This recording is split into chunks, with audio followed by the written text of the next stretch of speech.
Assalamualaikum warahmatullahi wabarakatuh. Waalaikumsalam warahmatullahi wabarakatuh. Alhamdulillah wa syukurillah wa nikmatillah wa la haula wa la quwata illa billah. Terima kasih pemirsa Mata SMK Nas 1 Tegalsari.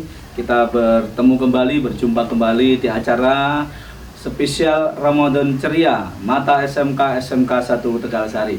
Pemirsa Mata SMK, kemarin kita beberapa pertemuan melalui kanal YouTube ini kita sudah membahas beberapa materi berkaitan dengan Ramadan Ceria, tentunya dengan ustadz-ustadzah yang sudah tidak asing lagi di tengah kita, sehingga kita bisa menggali ilmu lebih banyak lagi berkaitan dengan adab, berkaitan dengan keislaman, berkaitan dengan tata cara kehidupan seorang muslim ataupun muslimah. Pemirsa Mata SMK, hari ini kita ditemani oleh pemateri yang luar biasa, yakni Ibu Ustadzah Qoyum Masus. Assalamualaikum Bu Ustadzah. Waalaikumsalam warahmatullahi wabarakatuh. Alhamdulillah sehat ya Bu Haji. Alhamdulillah. Pemirsa, hari ini kita mengangkat tema yakni kewajiban menutup aurat bagi muslimah dalam sholat. Seperti apa sebenarnya kewajiban seorang muslimah ketika dalam sholat? Langsung saja nanti kita simak bersama dan tentunya nanti bisa diterapkan di rumah masing-masing untuk pemirsa Mata SMK. Monggo, tafadhol Bu Aceh. Terima kasih Pak Nawawi. Assalamualaikum warahmatullahi wabarakatuh. Waalaikumsalam warahmatullahi wabarakatuh. A'udzubillahi minasyaitonirrajim. Bismillahirrahmanirrahim. Assalatu wassalamu ala asrofil anbiya'i wal mursalin sayyidina wa maulana Muhammadin wa ala alihi wa sahbihi ajma'in, amma ba'du. Para pemirsa Mata Najwa, Mata SMK Bu. Aku kok iso Mata Najwa. Lanjut pun tidak apa-apa. Enggak apa-apa. Ya. Oke. Ya. Mata SMK, pada kesempatan kali ini kita akan membahas tentang aurat muslimah dalam sholat. Ya. Tentu saja kita sebagai seorang muslim ada kewajiban yang harus kita lakukan setiap hari, yaitu sholat. Sholat wajib yang harus kita lakukan yaitu sholat 5 waktu. Dalam sholat itu ada syarat dan rukun yang harus kita penuhi agar sholat kita menjadi sah. Salah satunya adalah sahnya sholat adalah menutup aurat. Bagi seorang muslimah dalam menutup aurat, dalam sholat yang harus ditutup adalah seluruh tubuh kecuali muka atau wajah dan kedua telapak tangan. Wajah yang harus ditutup itu adalah mulai dari ini. Saya contohkan ya. Wajah atas yaitu mulai dari tumbuhnya rambut atas sampai dengan bertemunya 2 rahang bawah atau dagu. Ini adalah batasan bagi seorang muslimah dalam menutup aurat. Untuk samping itu adalah mulai dari pangkal telinga kanan sampai pangkal telinga kiri. Ini yang wajib ditutupi, yang boleh dibuka ketika seseorang melaksanakan ibadah sholat. Sedangkan tangan yang wajib ditutupi, yang boleh terbuka adalah telapak tangan dan punggung tangan. Jadi zohiron wa batinan. Jadi telapak tangan, 2 telapak tangan ini boleh terlihat, dan juga punggung tangan. Punggung tangan ini boleh terlihat ketika kita menjalankan ibadah sholat. Sampai dengan pergelangan tangan. Ingat, pergelangan tangan ini adalah aurat muslimah. Jadi ketika kalian sholat kok pergelangan tangannya ini terbuka, maka sholatnya bisa menjadi tidak sah. Nah, dan juga yang perlu diperhatikan ketika kita sholat, ini kekhasan kita di Indonesia ini Pak Nawawi biasanya ketika kita sholat itu menggunakan mukena. Mungkin di negara-negara lain beda lagi, bisa yang ada yang hanya menggunakan baju atau menggunakan kain lebar gitu. Tapi ketika kita sholat, kekhasan di Indonesia kita menggunakan mukena.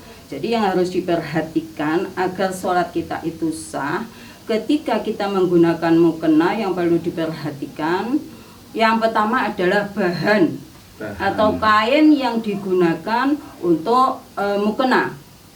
Jadi kain yang digunakan untuk mukena itu jangan menggunakan kain yang tipis, sehingga nanti ketika digunakan untuk mukena, kain tersebut menerawang. Jadi ketika menerawang kok memperlihatkan kulit tangan kita, maka sholat kita menjadi tidak sah. Atau bisa jadi ini kebiasaan yang pernah saya lihat ya, baik itu anak-anak atau ketika saya sholat di mana gitu ya. Jadi ketika mereka menggunakan mukena itu ada rambut atas yang keluar. Rambut kita itu kan aurat kita Pak Nawawi ya. Ya. Ketika rambut meskipun hanya 1-2 senyampang rambut itu masih menempel di kulit kita, artinya masih bukan tercabut gitu ya, bukan masih menempel di tubuh kita, maka menjadi tidak sah sholat kita. Jadi biasanya kan ada yang maka sebaiknya ketika seseorang menggunakan mukena yang tipis itu menggunakan kasah gitu ya, menggunakan kasah biasanya bisa solusinya itu ya. Jadi agar agar nantinya rambut kita itu tidak menjuntai keluar, apalagi kalau rambutnya pendek ya, rambutnya pendek. Jadi ketika kita menggunakan kain yang kainnya tipis, maka akan keluar dengan sendirinya itu. Terus lagi ketika menggunakan mukena ya, mukena yang tipis itu biasanya kan rawan untuk bisa terbang gitu Pak Nawawi ya. Nah, ini biasanya kalau sholat, apalagi di musola atau di masjid atau di tempat manapun yang di situ ada angin ya, ada angin, biasanya ketika kita menggunakan mukena itu mukenanya bisa tersingkap atau terbang gitu, seperti kita mau terbang gitu. Maka ketika kita menggunakan mukena perlu diperhatikan betul-betul bahannya, jangan sampai kain yang digunakan itu terlalu tipis sehingga bisa mempertontonkan aurat kita, terutama aurat-aurat yang memang harus ditutupi ketika kita menjalankan ibadah sholat. Dan ada lagi ya, bahannya sudah tebal, tapi biasanya karena semakin berkembangnya mode ya, biasanya ada mukena-mukena yang di bordil gitu ya, di bordil. Ya, mukena-mukena yang di bordil itu biasanya kan bordilannya ada yang bolong-bolong gitu ya. Ada yang bolong-bolong, sehingga ketika kita menjalankan ibadah sholat ada kalanya dari mukena yang bolong itu ya, mukena yang bolong itu dapat memperlihatkan kulit dari yang ada di dalam tubuh kita yang seharusnya kita tutupi. Maka hindari penggunaan mukena-mukena yang bolong-bolong seperti itu. Nah, ini. Yes. Terus lagi ketika kita menggunakan mukena ya, usahakan betul-betul ya agar mukena itu tidak terlalu sempit atau terlalu lebar. Karena apa? Ketika mukena itu terlalu sempit, maka ketika kita akan bergerak itu menjadi tidak leluasa. Ketika kita sujud, ketika kita rukuk, ketika kita berdiri dari sujud. Nah, ini biasanya ketika kita menggunakan mukena yang terlalu sempit, itu biasanya kita bisa terjengkang gitu kalau mukena itu terlalu sempit. Dan juga jangan terlalu lebar. Nah, ini tidak boleh terlalu sempit, juga tidak boleh terlalu lebar. Karena apa? Ketika kita menggunakan mukena yang terlalu lebar, bisa jadi nantinya ketika misalnya di lubang kepala ini terlalu lebar. Nah, ini ya, terlalu lebar seperti ini misalnya ya. Nah, terlalu lebar. Nah, maka akan mempertontonkan bawah dagu. Ya, betul. Bawah dagu ini aurat kita Pak Menawi. Jadi ini bukan termasuk dari wajah ya, dari wajah. Jadi harus kita tutupi.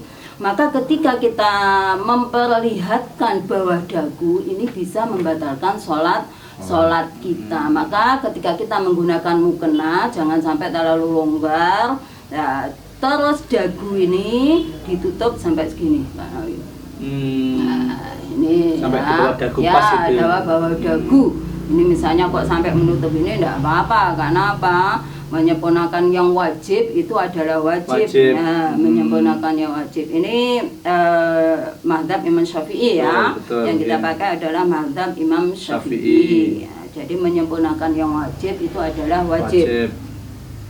Terus lagi lengan. Nah, lengan ini bila terlalu longgar bisa jadi ini ketika kita mengangkat tangan untuk takbiratul ihram bisa jadi Menyingkap, pergelangan ya. tangan kita itu Kelihatan. Padahal pergelangan tangan kita itu kan aurat. Nah, pergelangan tangan kita itu aurat.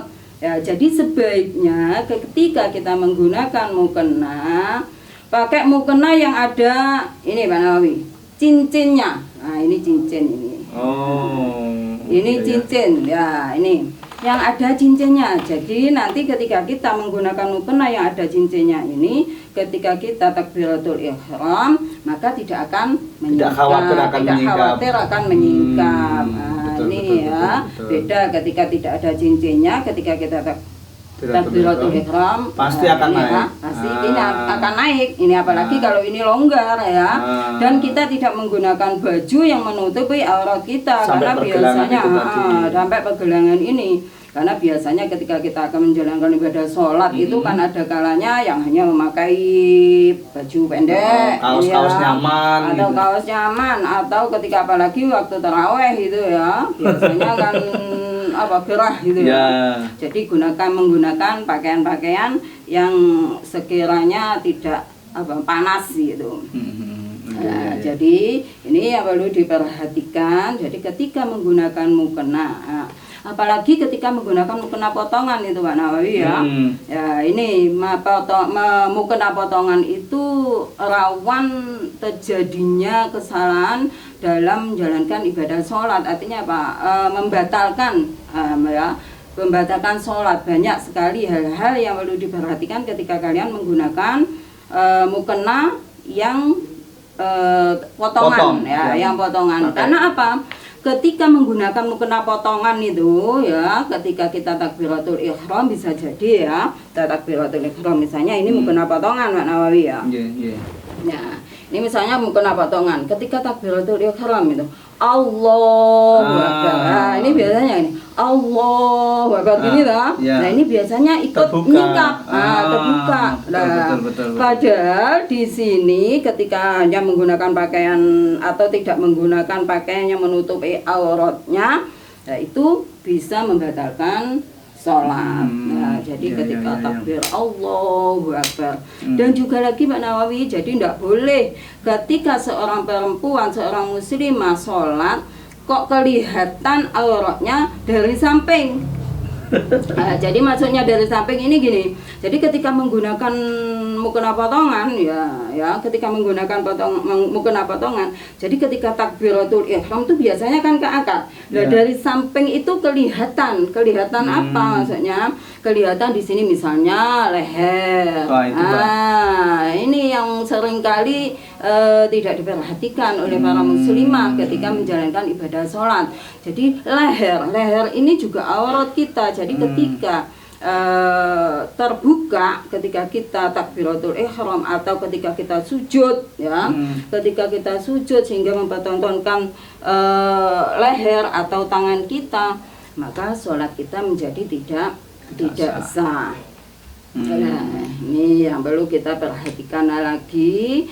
Jadi bagi pemirsa yang menggunakan pakaian potongan, pemirsa muslimah yang menggunakan mukena potongan perlu berhati-hati, betul-betul berhati-hati. Bisa jadi ketika Anda melaksanakan ibadah sholat kalian itu tidak sah karena pakaian atau alat yang kalian gunakan itu tidak sempurna atau tidak sesuai dengan keabsahan dalam menjalankan ibadah sholat. Itu mungkin yang bisa saya sampaikan Pak Nawawi. Ada satu lagi. Nah ya, jadi tadi yang harus ditutupi kan mulai dari ujung kepala sampai ujung kaki. Nah ya, kaki kita, apakah kaki kita ini juga termasuk aurat kita? Jadi batin dari kaki kita itu apakah termasuk aurat kita? Iya. Iya, Jadi aurat. batin ya. Ini ya. Batin itu apa? Telapak kaki. Ya. Hmm. Telapak kaki. Telapak kaki itu termasuk aurat. Jadi ketika seorang wanita kok menggunakan mukena sampai ketika mereka sujud kok terlihat Telapak kakinya. telapak kakinya, maka sholatnya bisa menjadi tidak sah. Nih, ya. Mungkin itu yang bisa saya sampaikan, mudah-mudahan bermanfaat. Cukup Bu Haji. Cukup ya. Ya. Itu kalau untuk muslimah sedikit Bu Haja terkait dengan untuk muslimnya Bu Haja, mungkin bisa menyinggung sedikit karena pemirsa ini juga tidak hanya kaum perempuan, tapi kaum laki-laki juga ingin mendengar sedikit saja berkaitan dengan menutup aurat bagi muslim dalam sholat. Ini kalau menutup aurat bagi seorang muslim itu sebenarnya tidak terlalu ribet seperti hanya aurat bagi seorang perempuan, Pak Nawawi ya. Jadi kalau seorang muslim ketika mereka menjalankan sholat, sebenarnya yang perlu aurat yang perlu ditutupi ini hanya sebatas pusar sampai dengan lutut. Nah ya, pusar sampai lutut. Sedangkan pusar sendiri ini bukan termasuk, misalnya kok berada di bawah pusar. Pusar ini bukan termasuk aurat ya. Terus dengkul.